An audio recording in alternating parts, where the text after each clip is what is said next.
Le Seigneur soit avec vous. Évangile de Jésus-Christ selon saint Matthieu. Alors paraît Jésus.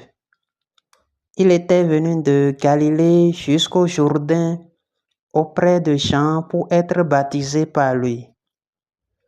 Jean voulait l'en empêcher et disait: « C'est moi qui ai besoin d'être baptisé par toi, et c'est toi qui viens à moi. » Mais Jésus lui répondit: « Laisse faire pour le moment, car il convient que nous accomplissions ainsi toute justice. » Alors, Jean le laisse faire.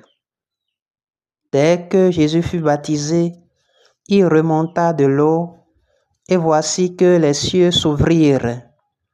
Il vit l'Esprit de Dieu descendre comme une colombe et venir sur lui.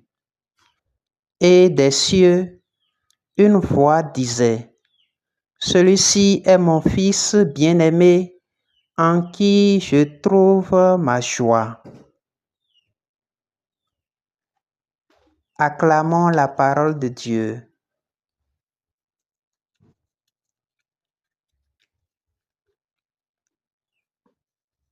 Le baptême du Seigneur, une manifestation du Seigneur.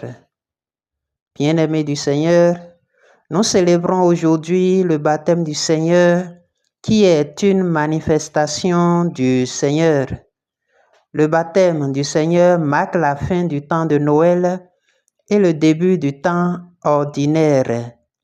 Si Jésus, le Fils de Dieu, a voulu recevoir le baptême, ce n'est évidemment pas pour le pardon de ses péchés, puisqu'il n'en a pas, et encore moins pour devenir Fils de Dieu, puisqu'il est Fils de Dieu de toute éternité, et le baptême de Jean n'avait d'ailleurs pas ce privilège. Ainsi, le fait que Jésus vienne solliciter le baptême de conversion remplit Jean de stupeur et de confusion.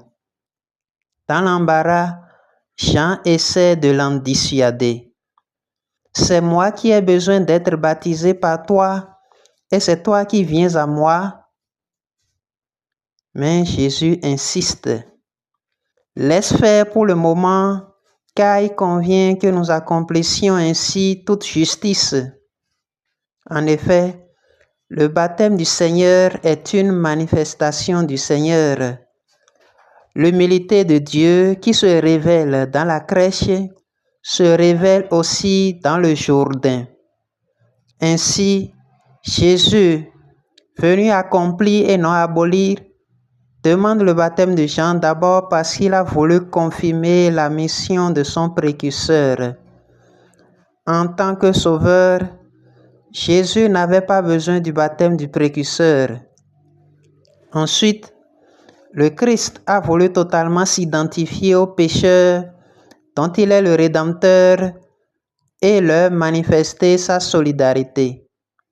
Dès lors, Jésus n'est pas entré dans les eaux du Jourdain pour en être sanctifié, mais plutôt pour sanctifier les eaux du Jourdain. Le baptême du Christ révèle enfin le sens de notre baptême. Après la célébration de l'Épiphanie, nous avons encore au baptême de Jésus une théophanie.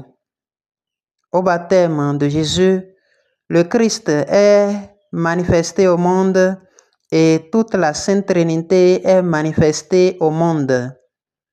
Le Père révèle le Fils et l'Esprit Saint descend sur lui sous la forme d'une colombe. Cette théophanie vient confirmer la prophétie d'Isaïe. « Voici mon serviteur que je soutiens, mon élu qui a toute ma faveur. J'ai fait reposer sur lui mon esprit. Aux nations, il proclamera le droit. » Par ailleurs, Jésus qui commence sa mission publique par le baptême, avant de quitter ce monde pour son Père, demande à ses disciples d'annoncer la bonne nouvelle à toutes les nations et de les baptiser au nom du Père et du Fils et du Saint-Esprit. Cela montre bien l'importance du baptême.